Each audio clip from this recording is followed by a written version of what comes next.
Welcome to part 2 of the FMG Young Farmer of the Year as the current FMG Young Farmer of the Year. Here we're heading out to practical day, dropped the boys off this morning and had a quick briefing, and then decided I'd go check out the farmlet before they hooked into it.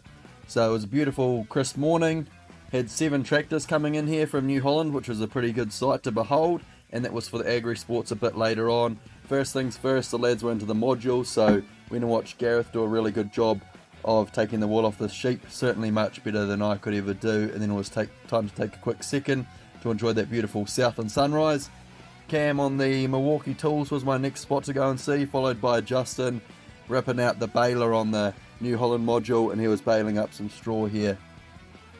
The next port of order was to go and watch George put the dual wheels on this magnificent New Holland tractor, and then we were into the first part of the farmlet, so they had an hour here. Heaps of things to do, including hanging gate, post and rail fence, assemble a beehive, plant some plants, plumb in a trough, do some angle stays, and also deal with some overflow and do some work on the digger. So heaps to do there, and then it was time to hit the first head-to-head, which was to build a bridge that was sturdy enough for them to drive their two-wheeler over and also be stock-proof. So a really good, unique challenge here, something that I've probably never really seen before in the Young Farmer of the Year competition, and it certainly made it hard for them. Then it was time to smack out the region off tug of war challenge, which I think we got 3rd or 4th in, and then it was in to watch George on the fisheries module.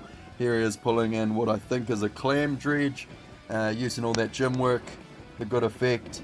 And then we were into the agri sports challenge after they finished off their modules. I didn't get that flash of footage of this, but they had a heap of tasks to do, such as driving a tractor, filleting a fish, building a dog kennel, and this is the last part here where they had to drive their bike over the bridge and head back to the end.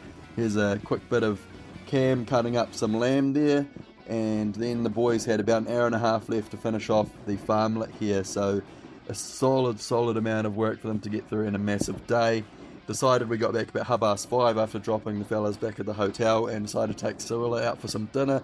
We were starving and smashed it out, and then got the suit on ready to head to the Junior Young Farmer of the Year and the Agri Kids prize giving, and also the senior speech. So here we are dropping the lads off, heading to Bill Richardson Transport World, which is a great venue down in Southland, and as you can see they put on a great show. So first up for the speeches was Cam, and we sort of just did this in regional order. So he was followed by Gareth, and then George here representing Tasman. All the speeches were outstanding, and then it was time to watch the prize giving for the FMG Junior Young Farmer of the Year, which was taken out by the couple boys from Rangiora High School, which is where I spent a couple years during my high school